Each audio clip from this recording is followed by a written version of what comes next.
everyone. The topic we will cover today, children's right.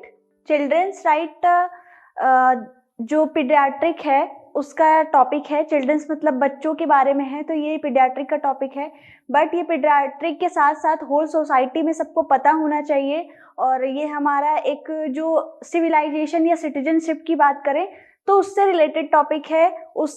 अगर ये normally भी देखा जाए तो लोगों को पता होना चाहिए. अगर हम सब्जेक्ट से कोरिलेट करें तो एएनएम के पीडियाट्रिक से है, बट अगर सब्जेक्ट से कोरिलेट ना करें, ऐसे ही बात की जाए इसकी, तो जो चिल्ड्रंस के राइट होते हैं, जो बच्चों के अधिकार होते हैं, उनको पता होना चाहिए.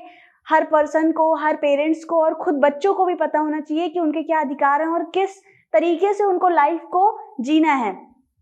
1989 में मीन्स 1979 में जो है, 89 में ये चीज डिसाइड की गई एक सभा में कि जो बच्चे हैं उनके लिए भी क्या है, अधिकार होने चाहिए. उनकी अपनी रिस्पॉन्सिबिलिटीज, उनके लिए रूल्स, कि उनको कोई नुकसान ना हो. उनका जो राइट्स है, उनके अधिकार, वो सारे कुछ जो उनको मिलना चाहिए वो देने के लिए कुछ रूल्स, रेगुलेशन और राइट्स बनाए गए हैं. तो उनके बारे में मैं बताऊंगी एक एक करके. तो सबसे पहला जो राइट्स उनका आया कि 18 साल के नीचे के जो बच्चे हैं, जो सबसे पहला उनका राइट्स बताया गया कि उनको खेलने का, खाने का और स्वतंत्र रहने का पूर्ण अधिकार है. वो जिस भी टाइप का चाहे वो खा सकते हैं. किसी भी प्रकार का भोजन ले सकते हैं, कोई भी न्यूट्रिशन ले सकते हैं.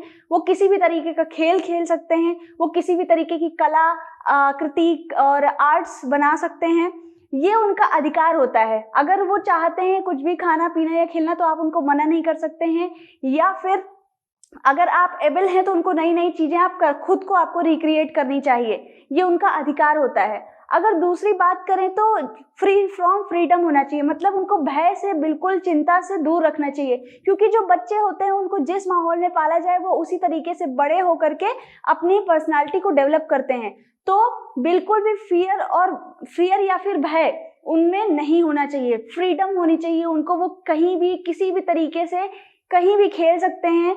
उनको ये फ्रीडम नहीं, उनको ये भय नहीं होना चाहिए कि कोई आके मुझे मारेगा या मना करेगा या फिर उनको पनिशमेंट देगा बिना किसी गलती के. तो ये चीज गलत होती है. अगर उन्हें कोई पनिशमेंट दे रहा है या अब्यूज कर रहा है, ये भी राइट्स में सम्मिलित किया गया है कि अगर कोई उन्हें पनिशमेंट दे रहा है या अब्यूज कर रहा है तो उसके लिए पनिशमेंट है. उस पर्सन के लिए जो बच्चों को अब्यूज कर रहा है या गलत बात बोल रहा है या गलत चीजें, गलत ऐसा कुछ कर रहा है ऐसी सोसाइटी में जो एक्सेप्टेबल नहीं है, तो उसके लिए पनिशमेंट है. और ये पनिशमेंट जुर्माना और जेल के रूप में जो है दी जाती है. उसके बाद नेक्स्ट अगर बात करें तो जो बच्चा होता है उसको पेरेंट्स का, जो मतलब माता पिता होते हैं, उनके प्यार और उनके दुलार का पूर्ण अधिकार होता है. अगर कोई पेरेंट्स है, कोई माता पिता है, उन्होंने एक बच्चे को जन्म दिया है तो उस बच्चे का पूर्ण अधिकार है कि वो उनके प्यार और दुलार को प्राप्त करे. अगर ऐसा नहीं होता है तो ये भी क्राइम के अंडर में आता है. जो पेरेंट्स होते हैं अगर बच्चे को पीटते हैं या उनसे लव और अफेक्शन नहीं करते हैं, तो इससे जो बच्चे होते हैं वो मेंटली क्या डिप्रेस्ड हो जाते हैं. मतलब जो उनका दिमागी तौर पे वो बिल्कुल ही शून्य हो जाते हैं और वो अच्छी चीजें, अच्छा इन्वायरमेंट, फ्री फ्रॉम फियर नहीं रह पाते हैं. तो इसलिए जो बच्चे हैं उनको पूर्ण रूप से लव और अफेक्शन का क्या है, अधिकार मिलना चाहिए. उसके बाद अगर बात करें स्वास्थ्य की, तो जो एक बच्चा है उसको पूर्ण रूप से स्वस्थ रहने का पूरा अधिकार होता है. वो पूरी तरीके से स्वस्थ उसको रहने का पूरा अधिकार होता है. और जो बच्चा होता है, अगर नेक्स्ट बात करें तो जो बच्चा है, अगर वो कहीं भी किसी प्ले के लिए या एजुकेशन के लिए, जैसे अगर छोटा बच्चा है तो प्ले ग्रुप में उसको डालते हैं, पीयर ग्रुप में डालते हैं, तो वो पेरेंट्स की मर्जी होती है कि उसको अच्छा स्कूल या पीयर ग्रुप देख करके उसको वहां डाल लेते हैं. पर जब बच्चा थोड़ा सा बड़ा होता है, 5th या 6th स्टैंडर्ड में पहुंचता है, क्लास में पहुंचता है, तो वो उसकी अपनी चॉइस हो सकती है कि वो किस तरीके से पढ़ना चाहता है. इंग्लिश मीडियम, हिंदी मीडियम या फिर कौन से सब्जेक्ट्स लेना चाहता है, ये उसका अधिकार होता है. मतलब एजुकेशन के लिए वो पूर्ण तरीके से फ्री होता है. और ये 18 साल के अंदर की बात की जा रही है. तो 18 साल पे जो बच्चे होते हैं वो ग्रेजुएशन लेवल पे पहुंच जाते हैं, तो वो उसके लिए गाइडेंस और काउंसलिंग ले सकते हैं. बट उससे पहले जो बच्चों की मर्जी होती है जिस तरीके से पढ़ाई करने की, वो उनको पूर्ण तरीके से मिलना चाहिए.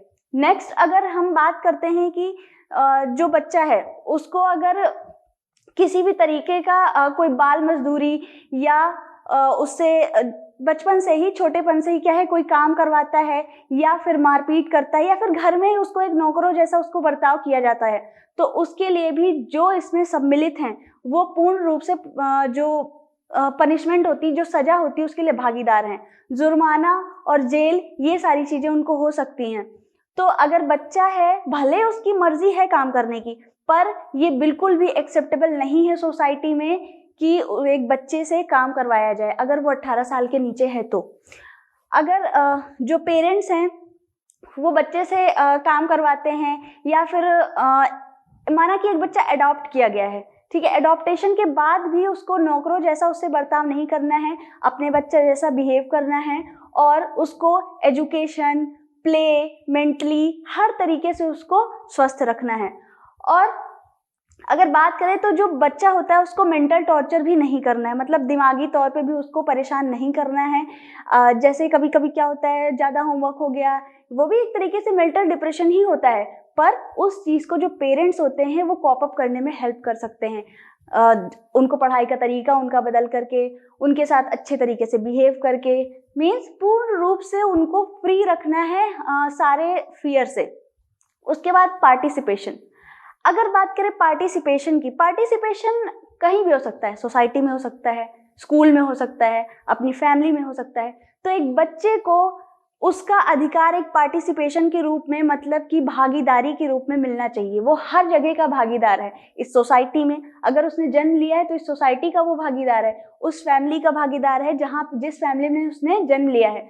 तो जो बच्चे होते हैं उनका हर जगह भागीदारी उनकी होनी चाहिए, प्रॉपर्टी में भागीदारी होनी चाहिए। ऐसा नहीं कि बच्चा छोटा है तो उसके लिए प्रॉपर्टी अगर बेचने की नौबत आ रही है तो छोटा है, नहीं, अगर आ रही है तो उसके लिए वो करना है। ये सारा एक बच्चे का अधिकार होता है जो कि गवर्नमेंट ने सम्मिलित किया है। गवर्नमेंट ने जब इसको सम्मिलित किया तो ये भी बताया कि जो 18 साल के नीचे हैं सिर्फ उनके लिए है ये सारी चीज़ें। तो अगर हम इसमें इन सारी चीज़ों को रखते हुए एक बच्चे का पालन पोषण करते हैं तो एक जो बच्चा है वो मेंटली, सोशली और फिजिकली, स्पिरिचुअली, वोकेशनली हर तरीके से एक हेल्दी बच्चा होगा। इससे नेशन का डेवलपमेंट होगा और जो फैमिली है वो भी प्रोग्रेस पे जाएगी। So that is all for today's topic. This is Kirti signing off. We will meet in next video. Thank you.